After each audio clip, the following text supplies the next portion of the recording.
Baiklah, bismillahirrahmanirrahim. Assalamualaikum warahmatullahi wabarakatuh. Jadi pada video kita kali ini saya akan menjelaskan mengenai sejarah singkat perkembangan komputer. Jadi langsung saja kita masuk pada materinya. Jadi yang pertama yaitu pengertian sistem informasi. Jadi definisi dari sistem informasi secara umum yaitu suatu sistem yang mengkombinasikan antara aktivitas manusia dan penggunaan teknologi untuk mendukung manajemen dan kegiatan operasional, di mana hal tersebut merujuk pada sebuah hubungan yang tercipta berdasarkan interaksi manusia, data, informasi, teknologi, dan algoritma. Kemudian langsung saja pada sejarah singkat mengenai perkembangan komputer, generasi pertama yaitu tahun 1940 sampai 1956. Selama periode ini, generasi pertama dari komputer mulai dikembangkan. Generasi pertama menggunakan tabung vakum untuk sirkuit dan drum magnetik untuk penyimpanan memori. Tabung vakum digunakan untuk memperkuat sinyal dengan mengendalikan gerakan elektron di ruang evakuasi. Komputer generasi pertama sangatlah sulit untuk dioperasikan dan berbiaya sangat mahal. Contohnya yang tertera pada gambar, yaitu UNIVAC dan ENIAC adalah contoh komputer generasi pertama yang digunakan Badan Sensus Amerika Serikat. Kemudian generasi kedua yaitu tahun 1964 sampai 1971. Teknologi tabung vakum mulai tergantikan dengan transistor. Penggunaan transistor pada komputer mulai digunakan pada akhir 1950-an. Keunggulan dari transistor adalah bentuknya yang lebih kecil dengan bentuk minimalis dari transistor. Komputer menjadi lebih kecil dan hemat energi. Di generasi kedua ini, bahasa pemrograman mulai diperkenalkan seperti contohnya COBOL dan Fortran. Teknologi penyimpanan memori juga berupa dari drum magnetik menjadi teknologi magnetik. Contohnya sudah tertera pada gambar seperti IBM 7000, NCR 304, dan lain-lainnya merupakan contoh dari generasi komputer kedua. Kemudian komputer generasi ketiga yaitu tahun 1964 sampai 1971. Jadi pengembangan sirkuit terpadu adalah ciri khas dari generasi ketiga komputer. Bentuk transistor semakin diperkecil dan ditempatkan di chip silikon yang dinamakan semikonduktor. Teknologi ini semakin mempercepat kinerja komputer. Selama periode ini, mouse dan keyboard mulai diperkenalkan. Generasi ketiga juga sudah dilengkapi dengan sistem operasi. Contohnya itu IBM 360 dan IBM 370. Merupakan contoh dari komputer generasi ketiga. Kemudian komputer generasi keempat 1971 sampai sekarang. Di periode ini prosesor mikro mulai diperkenalkan. Saat ribuan sirkuit terpadu dimasukkan ke dalam sebuah silikon chip yang kecil, prosesor pertama Intel 404 chip mulai menjadi otak utama di sebuah komputer. Saat periode inilah istilah personal komputer atau PC mulai digunakan. Dengan teknologi yang lebih maju, generasi keempat menjadi tonggak awal pembangunan internet. Contohnya itu IBM 4341 adalah contoh komputer generasi keempat.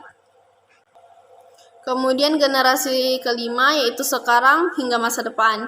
Komputer generasi kelima dibangun berdasarkan teknologi kecerdasan buatan dan masih dalam proses pengembangan. Contoh teknologi yang sudah sering digunakan adalah teknologi pengenal suara. Penggunaan pemrosesan paralel dan superkonduktor menjadi dasar dari kecerdasan buatan. Tujuan dari komputasi generasi terbaru adalah untuk mengembangkan perangkat yang merespon bahasa manusia.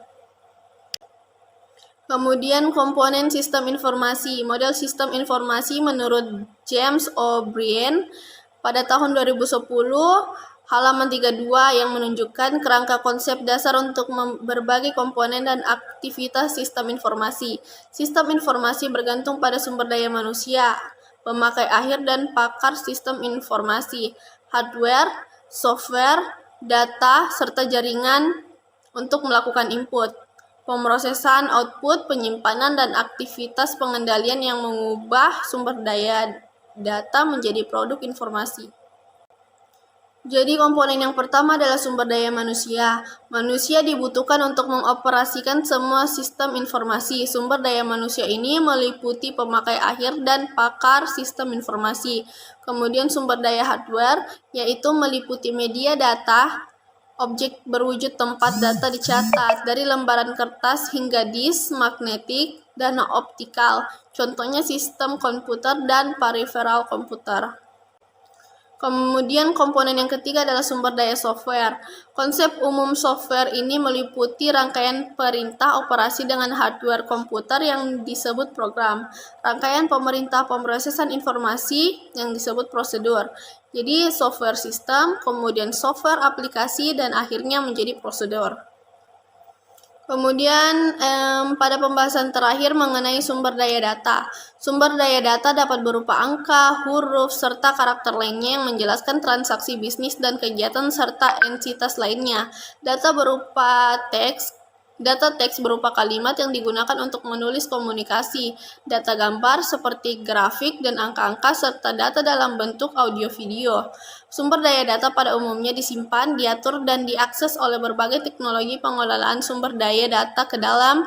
Yang pertama, database yang menyimpan data yang telah diproses dan diatur. Yang kedua, dasar pengetahuan dan menyimpan pengetahuan dalam berbagai bentuknya seperti fakta dan peraturan.